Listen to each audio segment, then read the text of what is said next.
Everyone welcome back to అశ్వశి vlogs. నేను మీ కుసుమవల్లిని. ఈరోజు స్వీట్ కార్న్తో ఒక రెసిపీ అండి. ముందుగా ఉడకబెట్టిన స్వీట్ కార్న్ తీసుకుని ఇలా పీల్స్ కింద తీసుకున్నాను.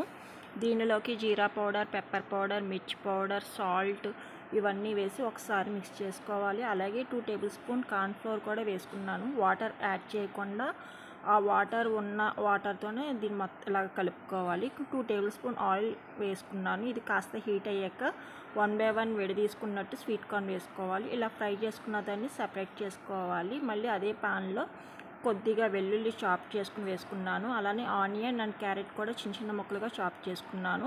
అలానే బీన్స్ 2 టేబుల్ స్పూన్ వేసుకుని బాగా ఫ్రై చేసుకోవాలి. దానితో పాటు pizza pasta sauce 2 tablespoon, tomato ketchup 1/2 cup వేసి బాగా కలుపుకోవాలి. కొద్దిగా టేస్ట్ సరిపడిన సాల్ట్ అండ్ పెప్పర్ పౌడర్ కూడా వేసి బాగా కలుపుకోవాలండి. ఇలా కలుపుకున్న మిశ్రమంలో కార్న్ ఫ్లోర్ కొద్దిగా వాటర్లో వేసి ఇలాగ నేను సూప్ కింద ప్రిపేర్ చేసుకున్నాను. దాన్ని కూడా కొద్దిగా వాటర్ యాడ్ చేసి ఈ విధంగా ఆయిల్ బయటకు వచ్చేంత వరకు ఫ్రై చేసుకోవాలి. ఆల్రెడీ మనం ఫ్రై చేసుకున్న స్వీట్ కార్న్ని హాఫ్ మాత్రమే దీంట్లో వేసి హై ఫ్లేమ్లో అయితే టోస్ట్ చేసుకున్నాం. ఫైనల్గా స్వీట్ కార్న్ మంచూరియన్ ప్రిపేర్ అయిపోయిందండి. రిమైనింగ్ని ఆనియన్ కొద్దిగా చాట్ మసాలా పౌడర్తో నేను ఇలా చేసుకుని మీకు ఈ వీడియో నచ్చితే ప్లీజ్ సబ్స్క్రైబ్. Thank you.